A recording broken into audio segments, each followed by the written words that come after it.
film mana dari sekian banyak film yang sudah dirimu hasilkan bersama dengan kru dan juga sponsorship, film mana yang rasanya paling susah dan tapi memberikan kesan paling dalam? Semuanya dalam, karena saya kerja sesuka semua. Karena saya suka, jadi semua film yang saya buat dalam. Tapi saya tidak tahu. Kalau tanya suka dan tidak suka nih, coba nonton satu film aja baru. Betul.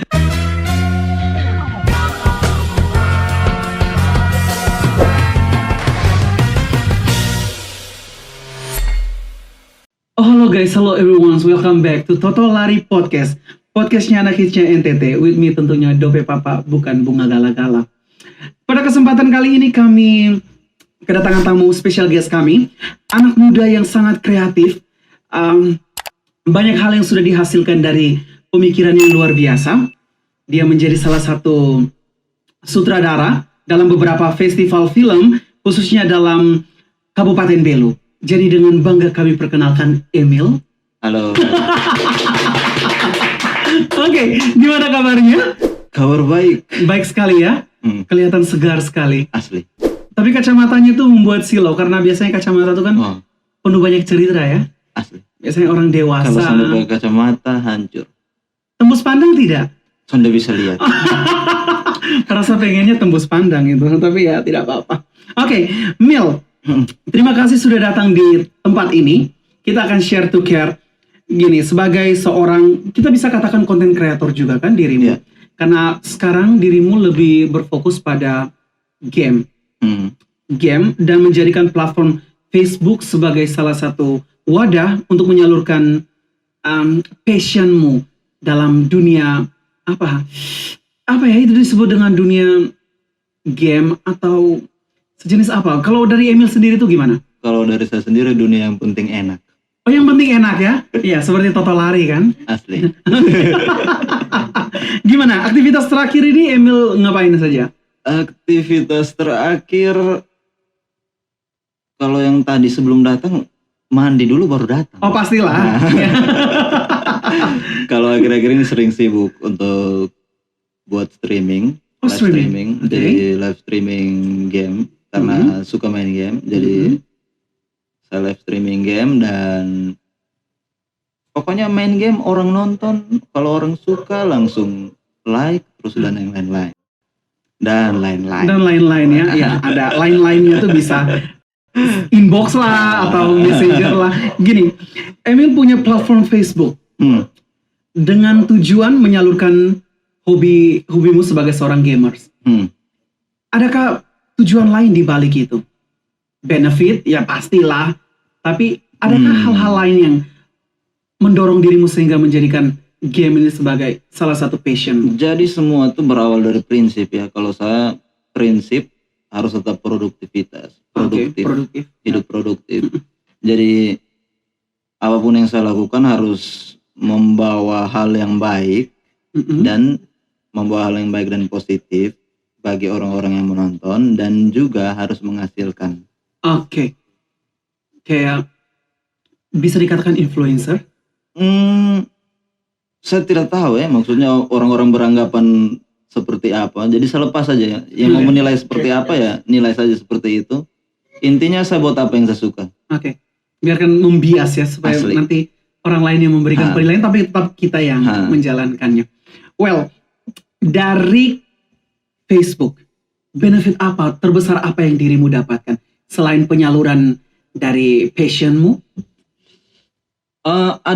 Kalau yang paling utama tuh ada dua. Yang pertama itu dua hal, yaitu kenalan baru dan uang. Itu sudah pasti. Kan kalau kita ngomong soal produktif kan pasti menghasilkan. Apalagi kalau dulu kan film lebih banyak. Film lebih banyak itu kan sebelum COVID, jadi bisa lebih bebas bergerak, bisa lebih bebas untuk kumpul orang. Tapi kalau sekarang sudah COVID, jadi saya cari yang betul-betul yang memang saya sendiri bisa kerja, walaupun tidak ada orang, saya sendiri yang bisa kerja, dan butuh waktu lama sih untuk sampai. Tapi untuk sekarang Facebook gaming paling asik. Dan mengumpulkan banyak cewek-cewek juga ya. Cewek-cewek tergantung ya. Ya? Saya kalau cewek-cewek saya tidak terlalu respon. Iya. Berarti pembentengan dirinya sangat kuat ya. Sudah tahu. Iya. Malas. Iya. Begitu. Oke, sudah lalui ya. Karena gini, beberapa kali konten-konten game itu saya lihat banyak cewek-cewek seksi muncul-muncul situ. Yang ada wih gitu. Itu tergantung ya, maksudnya tergantung dari dewasa atau tidak orang yang nonton. Kita juga maksudnya waktu taruh buat sesuatu kita harus pikir maksudnya yang nonton siapa. Seperti misalnya Toto Lari mau undang suatu narasumber yang agak vulgar ya tinggal taruh saja di situ 18 plus. Oke. Atau pas upload kan biasa di Facebook ada bilang tuh ini video ini dibuat anak-anak untuk anak-anak atau tidak. Oke. Biasa kan begitu. Jadi seperti itu yang harus sebenarnya diperhatikan ya kalau mau buat sesuatu yang baru menurut saya. Dampaknya itu lebih penting. Karena apa yang kita omong memang kita buat memang waktu kita senang tapi kita tidak tahu imbasnya seperti apa. Seperti itu. Well, saya sudah membaca biologi, maksudnya biografimu. Biologi. Itu tentang struktur tubuh dan anatomi dan semuanya. Oke. Gila lah. Apa? Oke, kita mau bicara tentang anatomi tubuh saja boleh. Oke. Emil adalah seorang, ya kita bisa katakan backgroundnya adalah seorang filmmaker. Dari sini saya melihat banyak sekali work experience-nya. Di antaranya streamer game Facebook, itu namanya Gatal Gaming. Gatal Gaming. Kenapa bisa dinamakan Gatal Gaming? Karena kalau tidak main game tangan gatal, pikiran terus jadi Gatal Gaming paling pasti. Memang orang kadang-kadang bilang bagatal itu, tapi sebenarnya bagatal itu baik juga. Contohnya kayak apa ya? Kalau orang kalau buka HP kan kadang kalau misalnya tidak lihat WhatsApp, tidak buka WhatsApp atau tidak kayak ungkapan saja sebenarnya kayak ungkapan. Orang kalau tidak buka WhatsApp satu hari atau tidak buka Instagram satu hari, tangan gatal. Iya, tangan gatal. Apalagi kalau misalnya yang dulu listrik mati sampai berminggu-minggu itu pasti tangan gatal lah. Gatal sekali. Gatal untuk cari charger ya.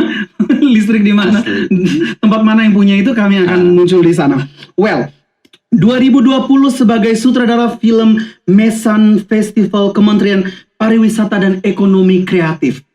Dan beberapa film-film yang lain termasuk menjadi seorang Public Relation Coordinator and Publications of Foho Rai Festival.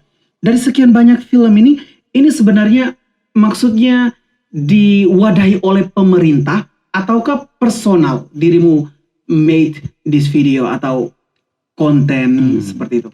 Jadi awal dari film itu awalnya memang suka sekali buat film dan kebetulan waktu kalau tidak salah 2017 akhir 2017 2018 awal saya buka studio. Wow.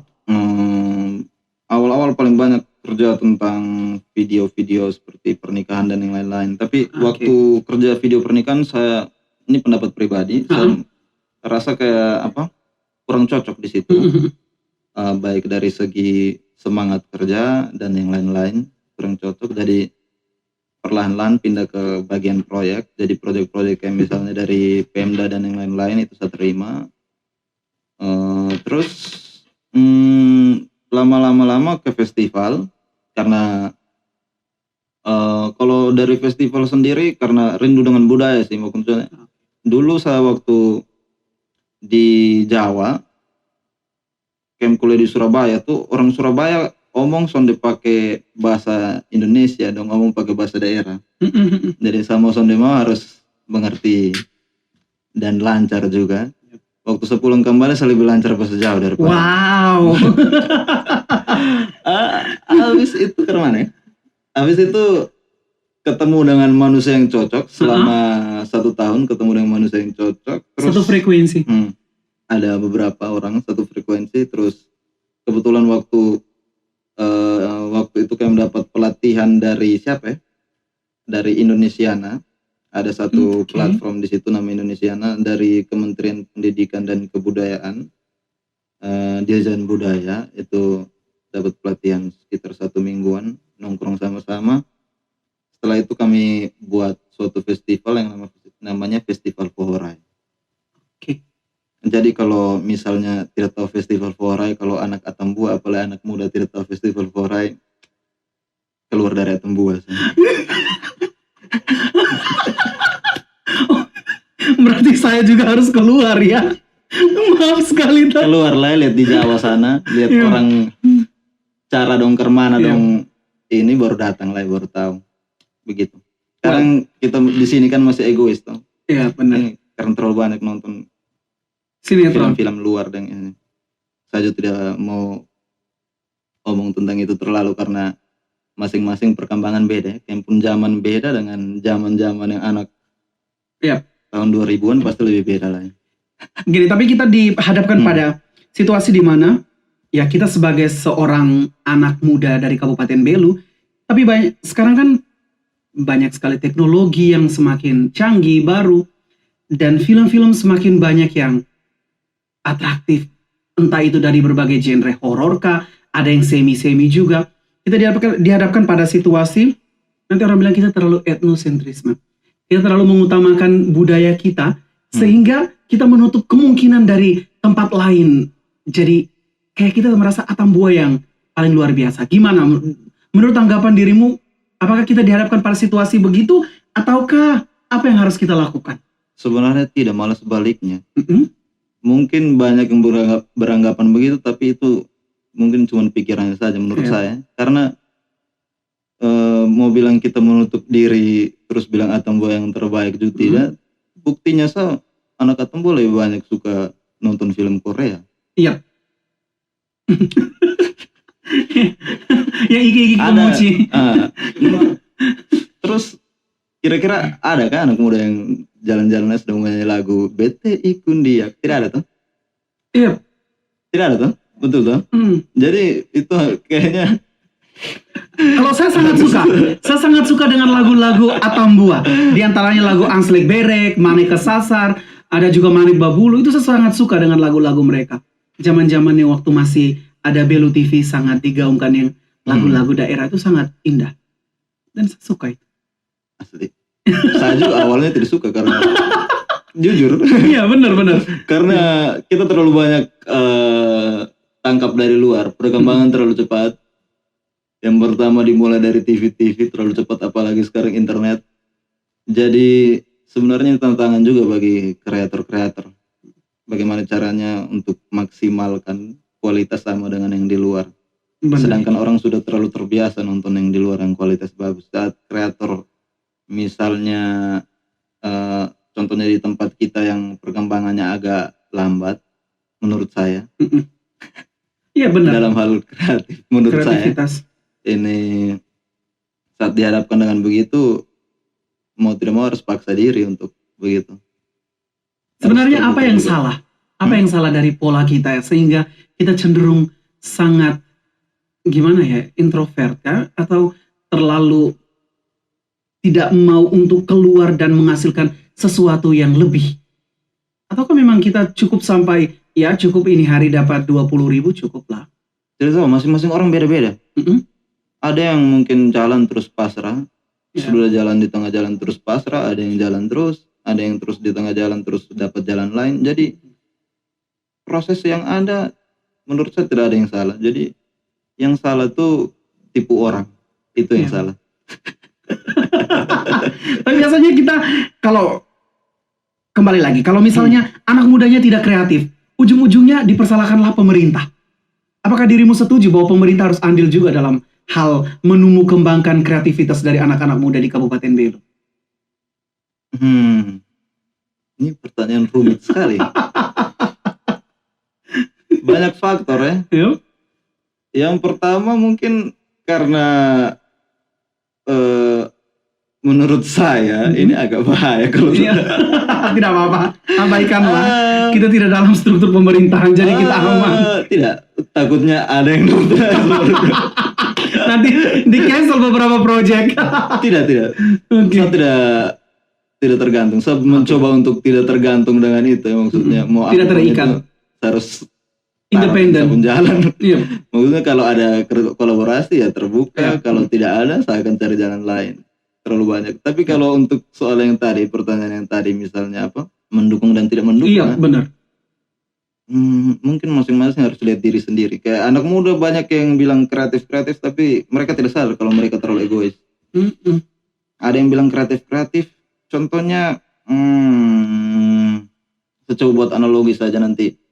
Tantangannya untuk channel ini yang baru mulai. Jadi misalnya awal-awal ini kan pasti semangat, apalagi waktu awal-awal respon dari orang-orang yang share banyak, followers banyak. Tapi nanti di tengah jalan pasti nanti akan hadapi perkembangan yang sendiri-sendiri. Nah, di sini misalnya dari channel Toto Lari itu ada tantangan, maksudnya.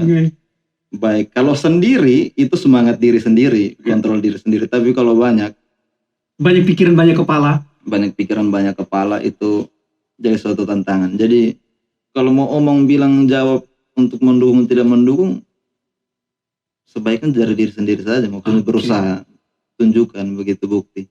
Karena kalau kita bilang mau minta pemerintah untuk mendukung, tapi kalau kita tidak berusaha, kita tidak tunjukkan hasil, bagaimana mereka mau mendukung atau mereka mau tahu. Terus kalau kita bilang ini dari pemerintah juga mungkin banyak yang belum tahu proses kreatif itu seperti apa. Ada yang mungkin jalannya gampang, tapi ada yang mungkin jalannya susah, seperti itu. Iya. Untuk menghasilkan satu karya itu sebenarnya ada banyak faktor yang turut andil di belakangnya. Seperti dirimu membuat satu film itu pasti sangat rumit, dan dikaitkan dengan itu, film mana dari sekian banyak film yang sudah dirimu hasilkan bersama dengan kru dan juga sponsorship, film mana yang rasanya paling susah dan tapi memberikan kesan paling dalam? Semuanya dalam, karena saya suka semua. Karena saya suka, jadi semua film yang saya buat dalam. Tapi saya tidak tahu kalau tanya suka dan tidak suka nih, coba nonton sesuatu film aja baru. Betul, karena semuanya relatif kan. Jadi relatif. Karena dari setiap produksi mau apapun itu pasti ada tantangan sendiri dan masalah sendiri. Terus kalau sudah jadi kan pasti semua rasa puas, kayak begitu. Awal mula, makanya kita back lagi. Apakah dirimu memiliki keprihatinan yang sangat besar terhadap perfilman kita? Maksudnya lokal Atambua, sehingga dirimu berpikir bahwa saatnya saya sebagai salah satu anak muda untuk melakukan something new gitu? Atau gimana? Sebenarnya awal dari dirimu mencetuskan ide untuk menjadi seorang konten kreator di Atambua ini? Sebenarnya kalau prihatin tidak ada prihatin, karena waktu memang buat tidak ada yang buat. Ini maksudnya tidak ada yang pernah buat film. Mungkin ada tapi saya tidak tahu. Terus kalau yang film, karena memang awalnya saya memang ada hobi di video, ada hobi di game, terus jadi pengen tahu untuk buat. Kebetulan ada kuliah juga di situ, kena di situ, terus pulang juga karena saya rasa belum ada yang buat, jadi saya coba buat saja. Dan terus dengan orang juga, pergaulan juga, kebetulan ketemu dengan orang-orang yang hebat waktu perjalanan. Jadi latar belakang kenapa pertama kali buat film itu terakhir pas Festival Fora yang kemarin yang tadi sudah diceritakan itu ternyata ada salah satu mentornya itu seorang produser film. Seorang produser film. Terus waktu dia datang, lihat budaya, lihat festival, lihat tarian likurai, lihat bahasa, terus dengan keramahan orang-orang di Atambua, ternyata jauh lampaui DP ekspektasi, sehingga dia merencanakan untuk produksi film di sini. Dan ini waktu itu saya masih anggap biasa-biasa saja, tapi tiba-tiba beberapa bulan kemudian dia kontak lagi dan bilang penulisnya datang. Jadi saya ikuti prosesnya mulai dari penulisan sampai produksi yang terakhir.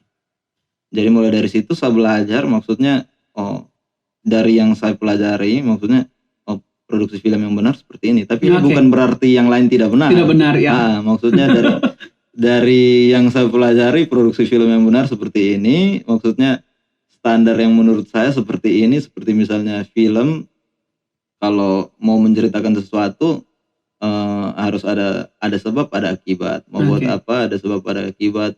Kebanyakan film kebanyakan dari keresahan sendiri. Misalnya di channel yang pertama itu yang waktu kami buat itu ada tema Kitabku Cerita. Itu sampai 5 episode. Jadi itu kayak apa yang pengalaman, misalnya pergaulan dengan teman-teman yang hobi foto video terus dari kerjaan, terus kayak apa ya, pokoknya kayak keresahan kami tuangkan ke situ. Terus yang terakhir itu ini menyangkut itu film horor. Saya coba buat film horor karena waktu ini sampai episode 5 ini kontrol banyak orang agak susah. Dan masing-masing dengan mental masing-masing. Ada yang mental baja yang ikut terus, ada yang mental kerupuk, ada yang mental apa ya, spaghetti, mental muncul, habis itu waktu di luar bilang sayang paling banget. Ya biasanya gitu. Yang single sebentar itu tapi punya kesan paling dalam itu. Bisa ngomong ini sakit puasa. Siapakah orang itu? Semoga ada yang nonton. Ya. Oke. Mampus kau. Terus apa lah?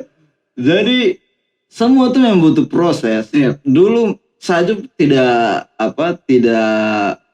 tidak malu untuk mengaku kalau saya dulu banyak buat kesalahan. Waktu misalnya saya jadi kerja, kayak waktu kerja ada saatnya saya bilang sama bos salah, keluar terus pindah kerja yang lain. Tapi waktu kita ganti posisi ternyata ada beberapa hal yang beberapa kebijakan yang memang kita rasa kena karma saya. Iya, ya, dulu pernah salah. Nah, jadi ini putaran-putaran ini nanti pasti mungkin semua orang rasa begitu. Iya. Tapi kembali lagi maksudnya dari kita sendiri tuh mau terima kesan. Jadi kebanyakan begitu. Kalau yang film terakhir tuh yang film horor, kami buat cerita tentang bagaimana cara menghargai ini tempat-tempat yang sakral. Tapi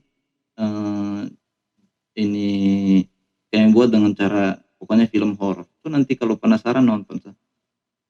Saya upload saya pernah cek lah. Saya upload habis, saya lepas. Saya tidak pernah cek karena terus terang kalau buat film budget agak besar. Jadi kalau waktu kerja saya prinsip misalnya orang yang kerja dengan saya harus dapat uang, harus dapat hasil karena saya juga keluar uang banyak, saya mendapatkan hasil, tapi orang yang ikut saya juga harus dapat hasil. Sama-sama puas. Tapi kembali lagi ke siapa yang kerja paling banyak, siapa yang punya alat atau modal lebih banyak, dia yang dapat lebih banyak. Jadi seperti itu. Jadi itu yang membuat kayak misalnya standar-standar film, dan saya juga tidak paksa misalnya semua orang harus terima. Jadi silakan nonton saja, habis itu kasih pendapat masing-masing. Pendapat tuh nanti datang tuh beda-beda. Ada yang dia komentar, terus ada yang tiba-tiba ketemu habis omong, terus dan yang lain-lain. Benar. Seperti itu. Komentarnya tuh banyak yang kita mau bilang sarkas juga bukan sarkas. Lebih tepatnya tuh apa ya? Judge kah? Kalau itu jangan dari ini, maksudnya dari kita sendiri sebagai seorang content creator atau ini. Kalau bisa tuh dalam diri sendiri tuh tanamkan memang, apalagi kalau kita buka dalam media yang paling umum kayak media sosial, YouTube, Facebook dan yang lain-lain. Mau tidak mau nanti pasti ada yang begitu. Kita mau omong juga orang semua soalnya. Jadi maksudnya dari diri sendiri. Waktu upload tuh sudah lepas apa yang mau komen. Ini prinsip diri. Iya, benar. Mungkin ini sama pengalaman dan ini dari mungkin bisa berguna. Iya. Traumatik masa lalu ya. Maksudnya lepas dalam diri sendiri tuh siapa yang mau komentar ini negatif ya terima. Mungkin ada dari komentar yang menurut kita negatif atau kritikan. Ada yang betul juga, tapi kita juga harus bisa bedakan ini komentar. Ada kritik yang membangun, ada kritik yang tidak membangun. Itu masing-masing orang pendapat sendiri-sendiri. Kalau mau cari yang pendapat paling benar, cari saja di Google. Kritik yang membangun, pasti nanti penjelasan full. Oke, tentang pembuatan film horor, setan-setan, urban legend itu. Beberapa teman saya, konten kreator juga, mereka punya platform yang lebih besar dari ini. Mereka bilang, kalau pembuatan film yang paling berat itu adalah film setan. Apakah setan-setan di Atambua ini cenderung sangat kasar atau gimana? Jadi sangat berat itu. Film setan di Atambua yang NTT kayaknya belum pernah ada atau ada. Mereka buat kayak semacam di tempat-tempat yang keramat-keramat itu mereka kayak buat pengaruh waktu produksi. Tahu waktu kem buat ini menyangkut kem su minta izin duluan jadi aman. Dari juru kuncen. Anak budaya buat itu. Anak budaya itu enak masuk di tempat budaya. Orang tua dong tahu. Jadi minta izin dong ini. Tahu memang tempat pemali ini sini. Oke.